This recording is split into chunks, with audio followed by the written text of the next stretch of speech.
Lead Well, Live Whole, the podcast where leadership meets life. Your host, Michael Sirmon, is here to help you rise above the noise, lead with purpose, and live with clarity. Let's get to it. Welcome back, friends, to the LeadWellLiveWhole podcast. I'm your host, Michael Sirmon, and today we're going to talk about something that every leader, every entrepreneur, every human who deals with responsibility needs to hear. Stop overpromising. Let me say that again. Stop overpromising. It's tempting. It's easy. It often feels like the right thing in the moment, but it slowly erodes your trust, your peace, and your leadership reputation. I'm telling you, this is probably one of my biggest weaknesses.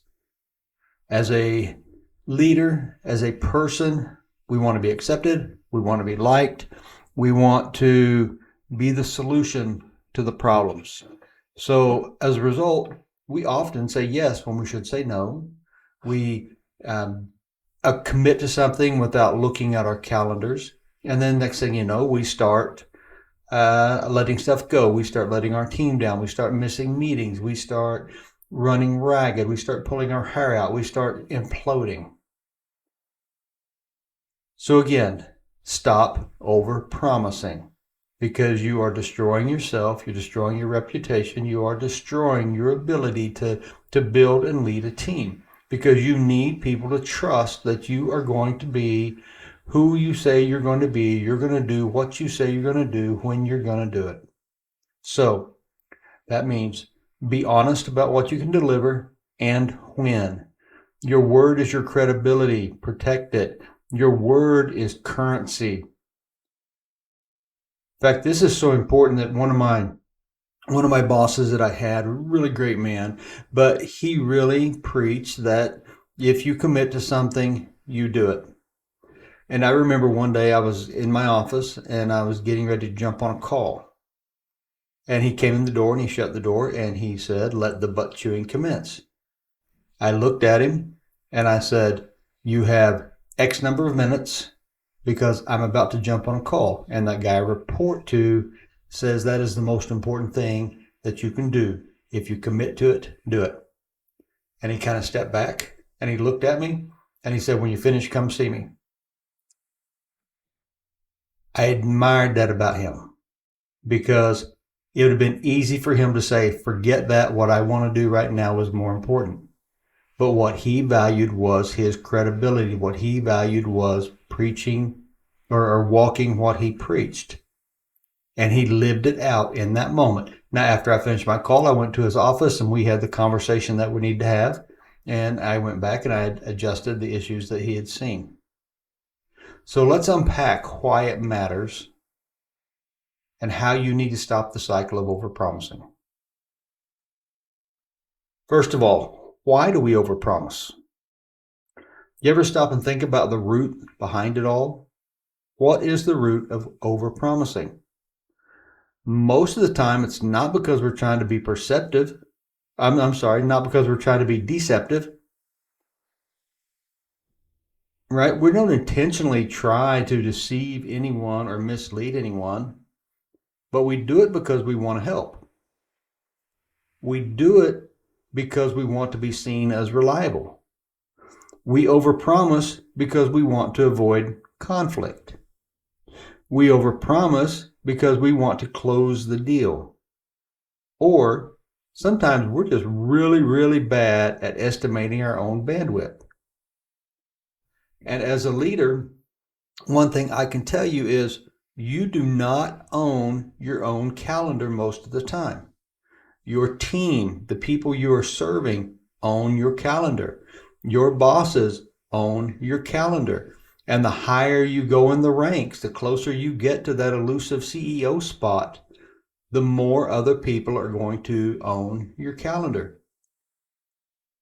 And what we do often is we will overcommit by promising to do something, and something else will jump in or get thrown in on us. And now we're scrambling, trying to figure out how we're going to get both done.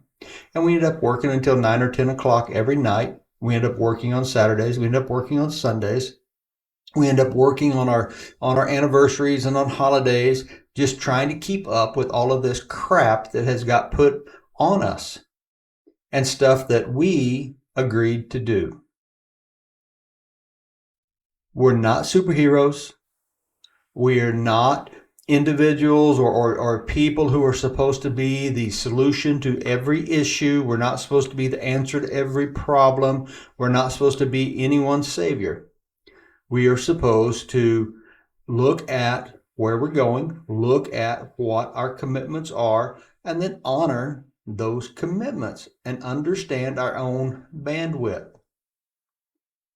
We overpromise, or our aspect of overpromising it's an emotional thing. It's an impulsive thing. And sometimes, if we're honest, it's because it feels noble. I had a director when I worked at a gauge manufacturing company.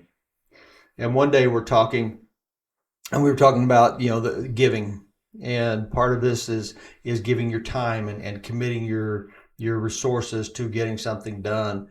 And he said, I actually said something that really shocked me. He said, people look at you and they look at us and they think we give and we do, and we do it altruistically, and we don't expect anything out of it. But the reality is we do expect something out of it. We expect to feel better about ourselves. We expect to feel noble in some form or some way. He said, so no matter what you're doing, no matter how pure your motives are, that feeling that you get, that return that you get, is still going to compel you to overcommit or to give more than what you can afford to give at that moment. And I remember at the time I thought, that's really not true. But that's 20 plus years ago. And I've come to realize that was very true. Our heart is in the right place. Our heart and our emotions are saying, I want to help and I want to do and I want to relieve this person of this burden or of this load or whatever it may be, because I want to help them and I want to be part of something and I want to feel good about that something that I'm part of. But here's the absolute truth behind all that. Intentions will never outweigh outcomes. Growing up, one of the things that I heard all the time is that the path to hell is paved with good intentions. And I know leading teams, it doesn't matter what I intended to do. All my team knew and felt and lived was what I actually did. So if I committed to do something with the people that I'm called to serve and the people that are relying on me and I don't do it, it doesn't matter how good intentioned I was going into it. It doesn't matter how kind I was going into it. It doesn't matter how apologetic I was going or coming out of it. Because the kindest heart in the world will not overcome the fact that people cannot trust you, that people cannot have faith in you.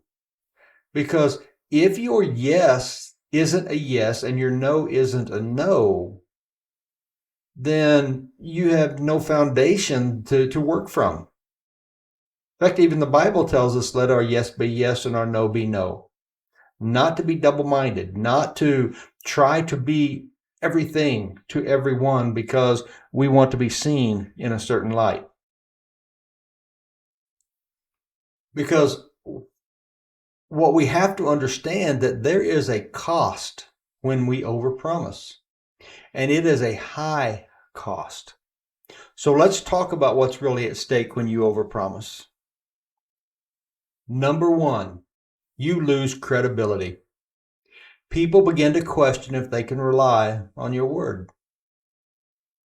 Don't underestimate the value of your credibility.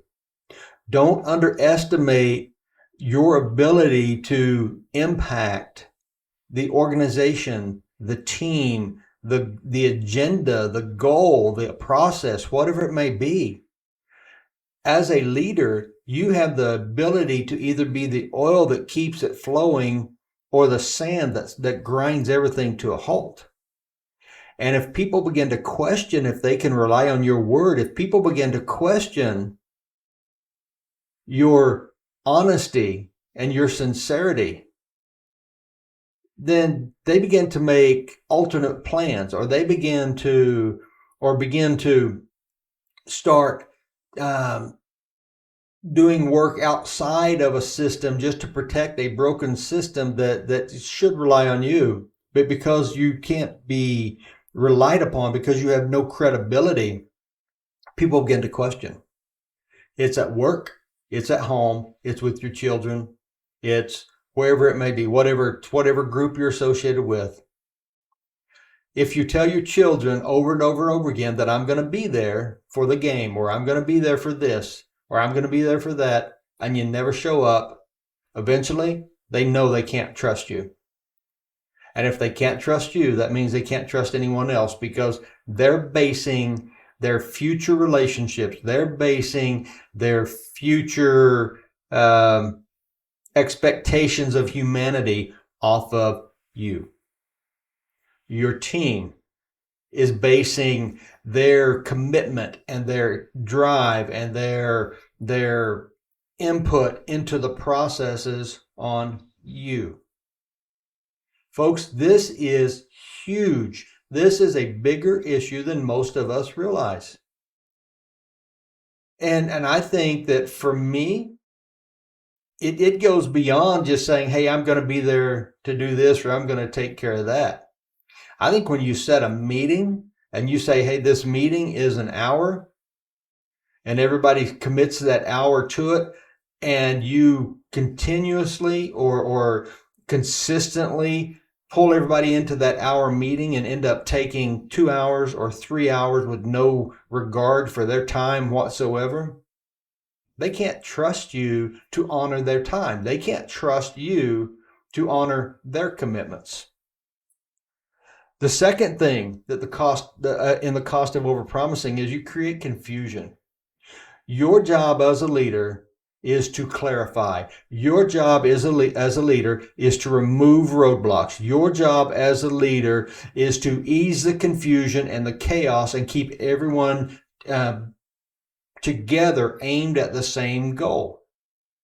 But if your team, if your customers, if your children or your spouse or even your dog can't understand when and where you're going to do whatever it is you promised to do, if they don't know what to expect or when to expect it, they're going to be confused.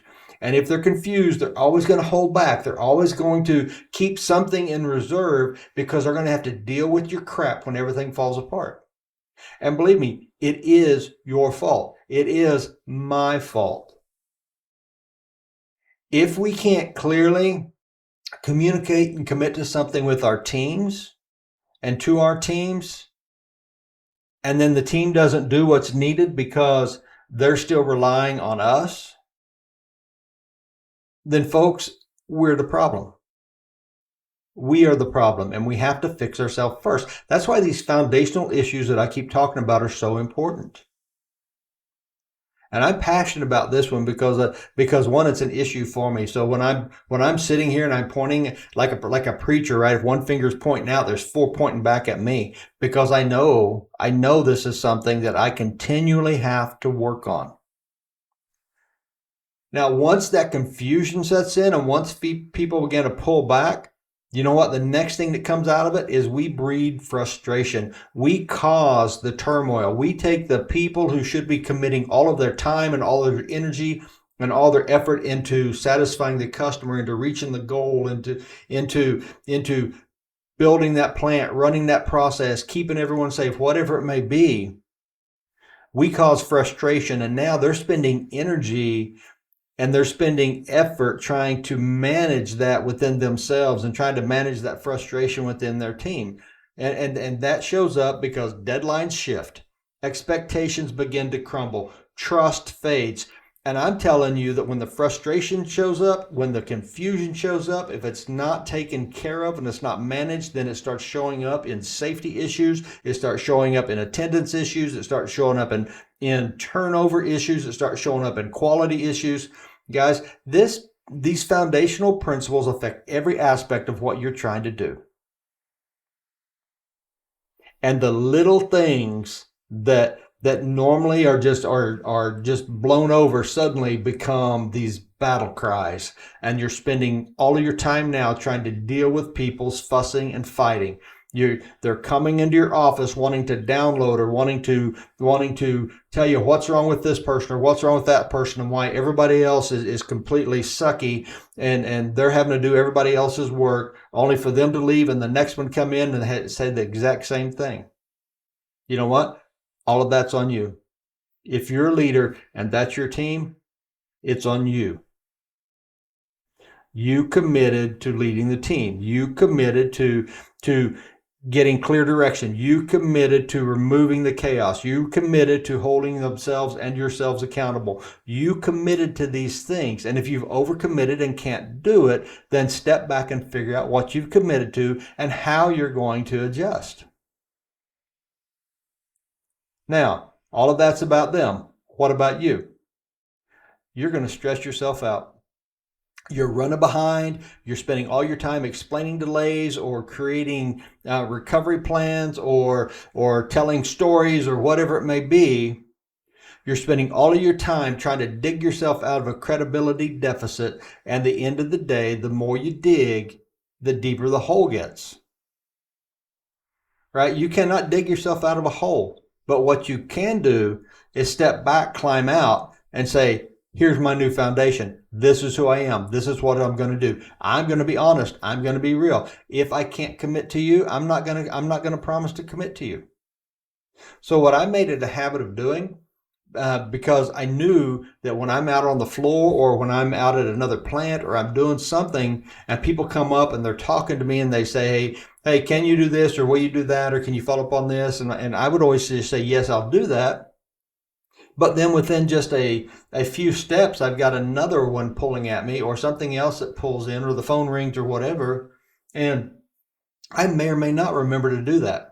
So I had to establish a pattern. I had to establish a practice that if somebody comes up and they ask me to do something, especially if it's something I have to follow up on, it's, hey, I will do that, but you're going to have to send me an email or you're going to have to send me a text message to remind me because I will not remember it by the time I get to where I'm going.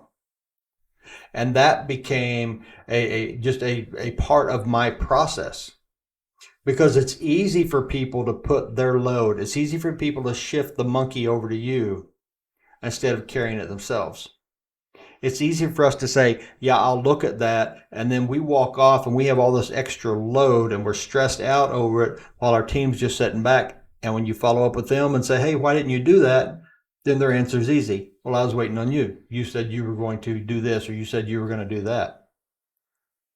So to keep from doing that, you have to set some practices in place. You have to set some things that will help you maintain your credibility.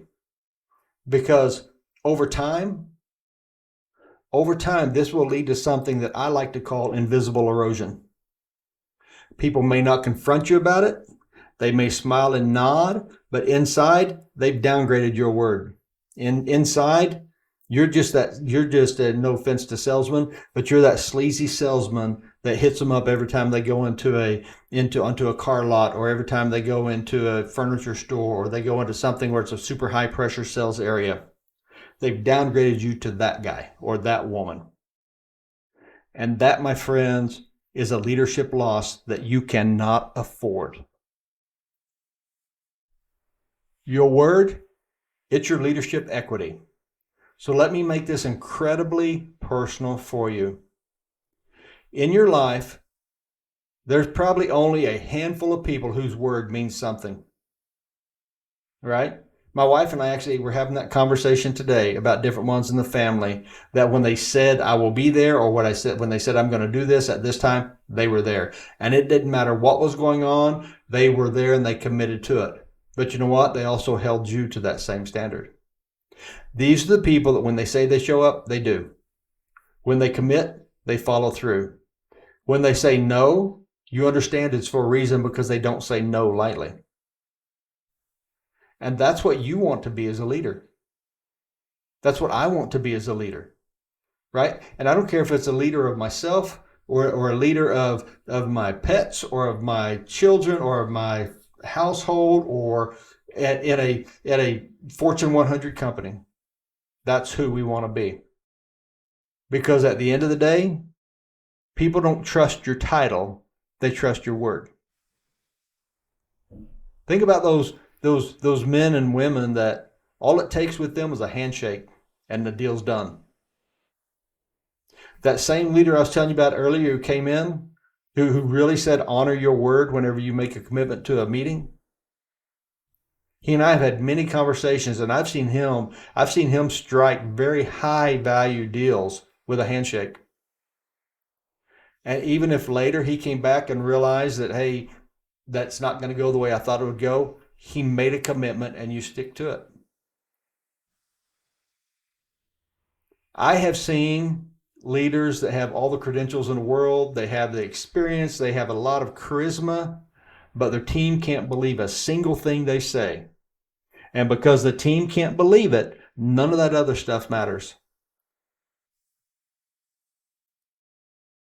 This can be kind of crude, but you can polish a turd, but at the end of the day, it's still a turd. So remember this, your word is your equity. Protect it like it's treasure. Be honest about what you can deliver and when you can deliver it.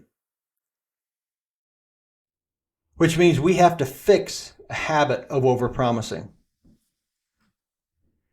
And I've told you this is one I struggle with, so this is one I've worked on a lot. And I'm going to share with you some of the practical shifts that I have learned. The first one is to slow your yes. Don't be so quick to say yes. Right? I will respect somebody more if they say, let me think about it, and then come back with a commitment.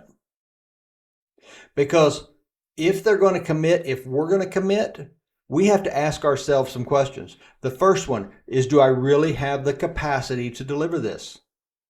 Do I have the tools? Do I have the bandwidth? Is this aligned with our priorities? Right? Because sometimes we'll get asked to do stuff that is like number 100 on the priority list, but because this person is passionate about it, it comes across as a number one priority. We have to understand, do I understand what's really being asked? Because a lot of times, we don't. We commit to stuff thinking it's one thing, only to turn around and it's something else entirely. Because if you think about it, leadership, it's not about having fast answers. It's about having accurate ones. Number 2, leadership shift. Add margin to your timelines. If you think it'll take you 3 days, say it'll take you 5. If you say you'll follow up next week, say I'll follow up by the end of next week. And I'm not trying to build fluff into it, but this gives you space to over-deliver. Because if you end up not over-delivering, you're going to probably end up apologizing. So if I can realistically say, can I have it to you by next Friday? And you say, yes, that's fine. Even if I think I can have it by Tuesday, I'm going to commit to Friday and get it to you by Tuesday. Next shift, say no when you need to. It's not a weakness to say I can't take that on right now. It's wisdom. It preserves the quality of what you can commit to.